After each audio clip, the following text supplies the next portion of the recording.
Dikatakan begini, saudara. It's qalatil malaikatu ya Maryamu innallaha yubassuruki bi kalimatin min husmuhul masihu isabmu Maryaman wajihan fid dunya wal akhirah. Jadi ketika itu Al-Quran bilang begini. Ketika itu Allah berfirman kepada malaikat Jibril, hai malaikat Jibril, lu datengin deh ke Maryam dan katakanlah kepada Maryam, innallaha yubassyiriki bi kalimatin min husmul masihu isabnu Maryaman. Kasih tahu kepada Maryam, ini adalah kabar baik, ini adalah kabar sukacita, bahwa engkau akan mengandung dan melahirkan seorang anak laki-laki yang bernama Isa. Isa putra Maria. Dan sudah tertulis namanya Isa, bukan yang lain. Isa putra Maryam. Siapa dia? Dia itu adalah wajihan fid dunya wal akhirah. Dia penguasa dunia akhirat, saudara. Ini pribadi yang luar biasa, saudara. Itu sebabnya Al-Quran mengaminkan bahwa seluruh dunia, siapapun dia yang masih manusia, itu harus merayakan Natal. Yang masih manusia. Kecuali udah berubah. Kenapa? Karena Al-Quran sendiri sudah menyatakan itu. Kok Al-Quran menyatakan itu ya? Yes, ini hal yang sangat penting. Kenapa yang dibawa? Keselamatan dunia ini. Manusia itu butuh keselamatan. Ketika manusia itu butuh keselamatan, apa yang harus dia lakukan? Dia harus mencari keselamatan itu. Bagaimana caranya mereka mencari jalan keselamatan itu? Ada yang rambutnya dibotakin supaya kudus. Ya kan? Ada yang harus menghadap ke arah mata angin. Karena di sanalah ada Tuhannya untuk selamat. Lalu ada juga yang harus mengorbankan korban untuk selamat. Harus bawa sesajen untuk selamat. Nah, kalau di dalam Yesus itu nggak butuh ya kayak gitu-gitu. Justru ketika manusia tidak menemukan jalan keselamatan itu, apa yang harus mereka lakukan? Mereka harus mencari yang namanya sirotol mustaqim, jalan keselamatan itu penting bagi manusia. Kenapa? Karena di dalam dunia ini cuma dua tempat, surga atau neraka. Nah, semua manusia pengennya ke surga, betul ya?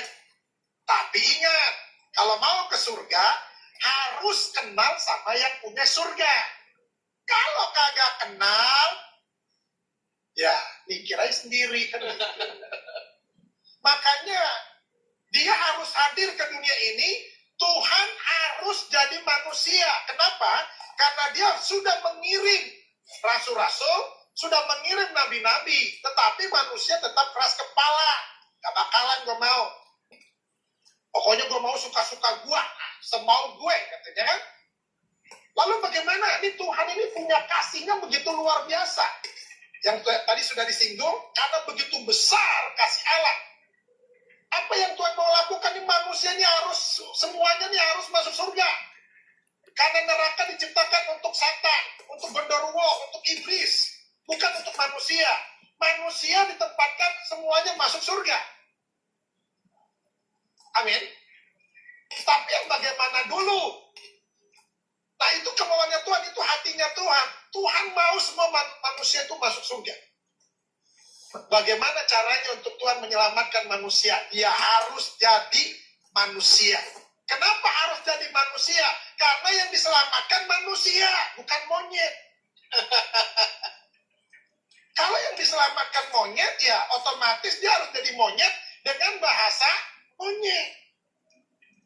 Tapi yang diselamatkan manusia, itu sebabnya dia harus jadi manusia. Makanya ada yang bilang, Tuhannya orang Kristen mau lucu, jadi manusia. Suka-suka dia. Dia mau jadi apa ke suka-suka dia. Dia puji Tuhan yang diselamatkan, target utamanya adalah manusia, maka dia harus jadi manusia dengan bahasa manusia. Dengan gaya hidup seperti manusia. Nggak mungkin dia datang sebagai roh. Kenapa? Ngeri. Ada suara, nggak ada wujud. Budi.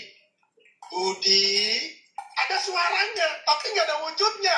Bahaya kan ini? Nggak mungkin juga dia tiba-tiba datang, cring. Jadi manusia dewasa. Kenapa? Karena manusia selalu mencari silsilah. Dia anak siapa? Bapaknya siapa? Tapi ada tuh yang model kayak gitu, Bang. Ada ya? Mr. Bean. Nah, Tuh, jatuh. itu manusia nggak jelas. Maka hidupnya juga nggak jelas. Yesus harus jadi manusia. Dengan bahasa manusia. Tujuannya cuma satu. Manusia harus diselamatkan dan dibawa ke surga. Makanya ini manusia yang sangat suci. Al-Quran bilang begini, saudara. Di dalam Quran surat Maryam 19 ayat 19 dibilang begini. Qala innama ana rasulu rabbika li'ahaba laki gulaman zakiyya. Artinya begini. Ketika malaikat Jibril diutus oleh Allah kepada Maryam, Jibril bilang begini, sesungguhnya aku hanya utusan Allahmu. Aku hanya utusan Tuhanmu, ini kata Jibril. Untuk apa? Untuk menyampaikan anugerah kepadamu. Apa anugerahnya? Seorang anak laki-laki yang suci. Artinya, Yesus ini bukan manusia berdosa dan tidak ada dosa di dalam hidupnya. Itu sebabnya dia harus menyelamatkan. Kenapa dia harus menyelamatkan? Karena dia gak berdosa. Yang bisa menyelamatkan manusia adalah orang yang gak berdosa.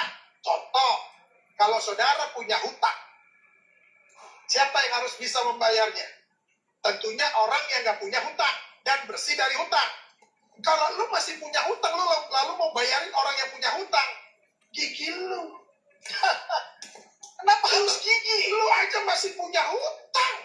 Lu mau bayarin hutang gue? Yesus itu bisa menyelamatkan. Kenapa? Itu sebabnya dia disebut sebagai juru selamat. Kenapa disebut sebagai juru selamat? Karena dia tahu keselamatan. Orang itu nggak bisa disebut sebagai juru bicara. Kalau ngomongnya kagak jelas. Assalamualaikum, Mama Ibu. Lalu bagaimana dia disebut sebagai juru bicara? Mama Ibu yang Mama Ayah malam ini, Ayah mau menyampaikan tentang dari Bapak Presiden. Lah, nggak bisa disebut sebagai juru bicara model begini, saudara. Amin. Yesus disebut sebagai juru selamat. Kenapa? Karena dia tahu jalan keselamatan. Haleluya. Nggak ada lain lagi. Di bawah kolong langit ini tidak ada nama lain yang dapat menyelamatkan seisi dunia. Itu sebabnya dia harus turun ke dunia ini untuk menyelamatkan manusia. Haleluya.